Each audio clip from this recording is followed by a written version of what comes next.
Proverb says, hope deferred makes the heart sick. When people don't have hope, when they are struggling without hope, or when the people around you lose hope for you and therefore put you in positions where you really are stuck, it keeps you from winning. I'm amazed at what happens when I just simply go through the numbers with someone and go, hey, look, if you did this, this, and this, you could have this debt all paid off in 2 years, 3 years. They go, wow, I never saw that before. And you hear the light bulb come on right over the top of their head like it was a cartoon, right? And they go, yeah, I can do this. And you see the hope happen. Or you could have a government official that comes along and says, well, you people like you are never going to get ahead, and so we have to put in a government program because people like... See, that's someone who's hopeless for you and is going to help you stay in mediocrity.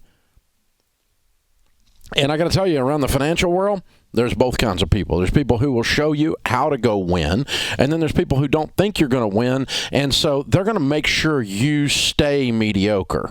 They're scummy people, payday lenders. They charge you 800% because poor people need access to borrowed money, so we're going to let them borrow their paycheck and charge them 800%. Scum. Right? That's someone who doesn't believe you can get ahead, so they screw you. That's what it amounts to. Well, that goes on in the HR world as well. See, we have a program called Smart Dollar that goes into the HR department of major companies and minor companies and medium-sized companies all over America. Millions of employees have gone through this program now, and it came through their company, and the company says, hey, we're going to come alongside you and we're going to put this class in place to show you how to get out of debt because we're hopeful for you. We want to show you while you work for us how you can get out of debt and become a millionaire. The opposite of that are dubs in HR who believe that their employees are cattle. And so they're going to be slaughtered. And so get them all in the corral.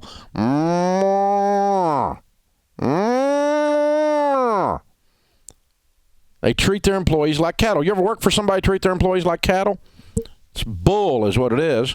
Because I don't care what you make, you can win in America today. No pun intended there. Right? Okay? Some of you missed that. It drove right by you. Yeah. So listen to this. This is from a blog from one of these idiots. There's this new phrase in HR called financial flexibility. Because financial literacy is not enough, meaning if we teach people how to handle money, that's not going to do it. The ability to manage expenses and make everyday life affordable, it is the financial stage beyond living paycheck to paycheck. It means being smart about how to use our monthly income and find ways to make our money do more so that we can pay our bills on time because we can't live on a budget because we don't pay you enough. Financial flexibility is the stage between living paycheck to paycheck and financial security. A level few employees ever achieve. Financial security. Few employees are ever... No hope for you, cows. Unbelievable. So here's what they're doing. They're doing payday lending as a payroll deduct. They'll take your check before they give you your check and charge you interest. How awesome is this? Installment loans, student loan repayment benefit programs. Now, student loan repayment benefit programs are awesome. That's where an employer pays off your student loans for you. We want to do that all the time. We want to get all the employers doing that, right? But this idea that they're going to do payday lending and these scumburgers inside your HR department are going to set up a thing where instead of teaching you how to handle money, we're going to loan you your paycheck before you get it at a high interest rate. This is your own company screwing you. And it's all because the little man doesn't make enough to get ahead. And so, well, it's just the way it is. Now, let me just tell you what happens, okay? It's like we need to make them comfortable They need to be comfortable. See, that's what you say in hospice. Make the patient comfortable. Give them morphine. They're dying.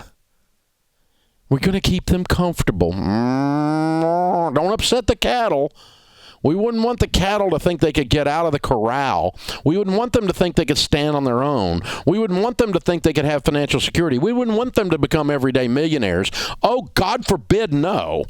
And because it's impossible for the little man to get ahead, because we just don't pay enough, we're instead going to rip you off again and do payday lending. And we're going to call it financial flexibility programs. Because in HR, we have to give everything a big name that sucks. You know, unbelievable. Now, there's great HR people all over America that love their people and do a good job. And there's a few of you, I just called you scum straight up. Because you're stealing the hope from your people because you didn't even have hope for your own people. And it wasn't because your company didn't pay enough. It's because you don't believe that by managing money, they can get ahead. And so your answer is to screw them with a built-in, inside the employer, payroll deduct, payday lending program, and give it a name like financial flexibility. Give me a break, people. The American dream is not dead. Show people how they can win if they make more money. You know what they'll do? They'll work harder so they can get raises. You know what they'll do? They'll take the overtime that's available. You know what they'll do? They'll live on less than they make. Show them how to get on a budget. Show them how to get out of debt. Show them how working where you work, they can win. We can help you do that. That's what we do with Smart Dollar. That's why it aggravates us when someone works perpendicular to that, and we're just going to make the patient comfortable because he's terminal. The patient, we're going to keep him comfortable. Just keep the pain down because they're going to live in mediocrity their whole lives. Give me a break. Come on, guys. We got to do better than this. The little man can get ahead. As a matter of fact, 9 out of 10 millionaires started with nothing. And some of them started working in jobs that suck as bad as working in some of your places where you're putting this garbage out. Yeah, stop it. Instead, bring in actual financial literacy that works. Financial flexibility is not the new normal. We're not trying to keep the patient comfortable. We want the patient uncomfortable so they can live. I'm not going to keep them comfortable. This is not hospice. This is life. Now we're going to show them how to do it right. And quit screwing your own people out there, America. This is nuts.